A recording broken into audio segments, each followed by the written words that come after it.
alien skin bwe yegattako Bobiwine twanguwe. Tamale Junior alabudde NRM ku kimenke nsonga ki Bobiwine naye ayanukudde Bujingo Eddie Kenzo naye abyeganye butereevu n'amalamangi gonna mwegali just wekomere bwekomeze ku KIKA Media ensibuko ya mawulire gwatanaba kubanga subscribinga gena maso subscribinge likinga commentinga tusobola okubanga temunange tutambula fenna butereevu munange ntandise n'omukulu Tamale Junior jukira munange kimenke ya kaveri mu Purple Party era ngono yakikwasaganyiza bulungi nnyo bwatyo omukulu Tamale Junior avuddeyo n'ategeeza munange ekibiina ekiri mu gavumenti ekibiina ekya NRM ono agambye bannange twandiyanguyidde ekimenke kigenda kufuuka ekimenke ate nga womanyi munange alien wetabuka gubula asala ono agambye bano we baneegatta Kyagulanyi Ssentamu n'omukulu alien skin munange gujja kubula asala wabula nawe mwewulirireko Bobiwine bwatu bwe yajja alien skin bwe yegattako Bobiwine twanguwe abenale muve mbitwe bya police sima mulimu police sima ya mulimu mwagriculture simanye economy alien sibi economy bino wake up where are you government where are you era mwagalera mutuwe sente tuvuma alien temumukiriza kusalaawo gwe ticket nezigwayo mu Legends Hotel kati mwagala palasa akoleki mubutufu naye wamana oba muwagizi wa palaso ku kisajja abantu bekyaleta ku Freedom City nzawe nakyukira nzisirwanisa muntu aliko favor ya Katonda waliwo obubonero wamma obulaga nti omuntu ono aliko favor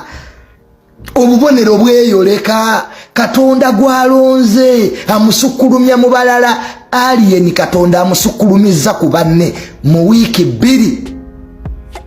mumuyimbi ategeke kivulu munnaku 4 gwali omulabyeko nga talina sponsor oyo kimenke tumugende empola this a revolution,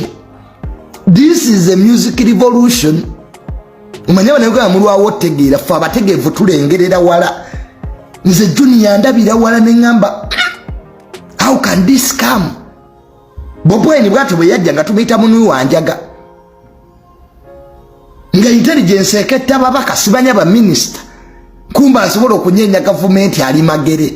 tugenda okuzuukuka ba government nga is too late. Buterevu mukwano gwange oyo ye Tamale Junior ngagezaako okutegeza ensonga zonna. Ye omuyimbi David Lutalo yakiguddeko munange abaana ku Purple Party bamulaze ennaku zino kye bayita nyashi era ono munange kyamusoseeko naye nawiranga stage emufundiridde nawe werabireko ka video kano. Tawa zino abantu bagoyingewa Of course oye David Lutalo kyamuyitiriddeko n'agamba waaye omugezi atunula eri naye ngeyo nga tuvuddeyo mukwano gwange ye omukulu Kyagulanyi Ssentamu ono avuddeyo kyaddaki munange nayanukula Pastor Aloysius Bujingo ono agenze ku mukutu gwe munange mugatta bantu nateekayo munange statement egamba bweti Kyagulanyi Ssentamu mukwano gwange agenze mu kitabo ekitukuvu wanono mbanjogera ku Bible era mu kitabo echa Matthew wano ajeyo verse number mu chapter eyomusanvu lunyirirwa 15 ono munange agenze maso nalabula abannayuganda munange begendereze false prophets awono aba ategeza abasumba abekiyaye abasumba abafere era agenze maso nategeza nti mulirabira ku bikolwa byabwe mulirabira ku bigambo byabwe buterevu munange abagoberezi be bonna of course bano bategereddewo nti obubaka bugenda w'omukulu Pastor Aloysius Bujingo. Jokira Pastor Aloysius Bujingo munange amaze akabanga akawerako ddala ono ngalumba omukulu Kyagulanyi Ssentamu nga acriticizing buli kimu kyakola buli kigambo kyayogera muganda wange ono nga mwogerako ku kyakiye era emabega kaawo Pastor Bujingo yomu yavayo nategeeza nga omukulu ono we yawayo amabugo amatono mbu ono alina sente nyingi lwaki awaayo akakadde akamu nga amabugo era ensonga eyo muganda wange ebadde teva ku mimwa gy'abantu wabula omukulu Kyagulanyi Ssentamu avuddeyo nakola statement oluvannyuma lw'okusirika ebbanga eddene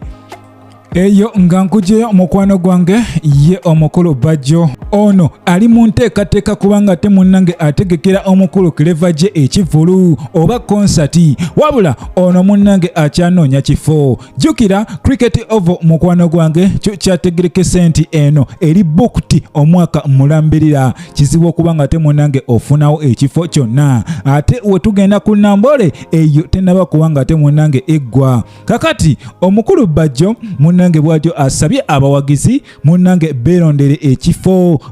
ekifo mwe bagenda okubanga ate bategeka konsati ya mwana mulenzi Clever gye abangi Clever gye munnange bamulabanga Fred artist wabula oluvannyuma lw'akabanga akawanvu ono yakomyewo mu mawulire era nga gye byatandikira ono kusalawo nayimbira Alien Skin bwatyo n'ategatta ku palaso awo nno we wava buli kimu okubanga ono munnange adda mu matu g'abantu kw'ossa n'okumuwa chance ono bamuwadde second chance era nga emabega kaawo myaka giri egy'emabega ono yali omu mwana ku bayimbi abali abamanyi ddala ono yakuba oluyimba lumu olumanyiddwa nga Mazzi Wanani olwo nno mukwano gwange lwayugumya ebisenge lwayugumya eggwanga Uganda ne Jose Chameleone n'atyamu n'agamba esh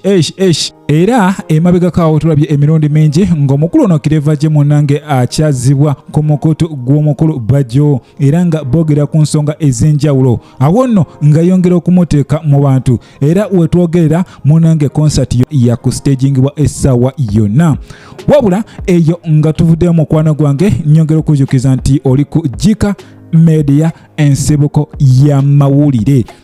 kakati nno ye omukulu Eddie Kenzo jjukira nti ono yasuubiza okuba nga ate Vision Group agikuba mu mbuga z'amateeka ng'agivuna n'okuba nti eno etambuza amawulire amafu kw'ossa n'okuba nga ate emulwanisa okulaba nga emusuula ku ttaka era munnange emabega kaawo omukulu Dr. T yavuddeyo n'ategeeza nti Eddie Kenzo ova ku ki okukolawo federation eyiyo ngate already nze Dr. T nakolawo dda federation era ngeno yakolebwa mu mwaka ogwa 2022 Eddie Kenzo avuddeyo n'amwanukula ono amugambye banange eyo federation nga tetugimanyi nze kennyini ng'omuyimbi Eddie Kenzo sigimanyi era sigiwirangako era n'abayimbi bonna abangoberera nga nze president nabo tebagimanyiiko so sisuubira nti wasobola okubeerawo ekibiina ng'ekyo ekinene ng'abayimbi bonna tebakimanyiiko era bw'atyo n'ategeeza nti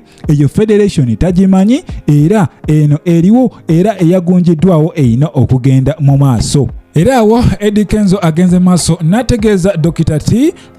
tekijja kusoboka wabula waba asobola ajje yegatte ku federation eno empya eriwo because munnange kye balwanira kimu kulabika nga ate munnange batuusa copyright ku ntikko kw'ossa n'okuba nga abayimbi bafuna ssente zaabwe ezo ezaali z'abanyagibwako akabanga akawanvu butereevu awo n'enkujjukiza nti obadde ku KIKA media ensibuko y'amawulire kwotanaba kuba nga osubscribinga genda maaso subscribinge likinga commentinga tusobole okuba nga ate tutambula ffenna nsaba Mukama Katonda abankuumire mweraba.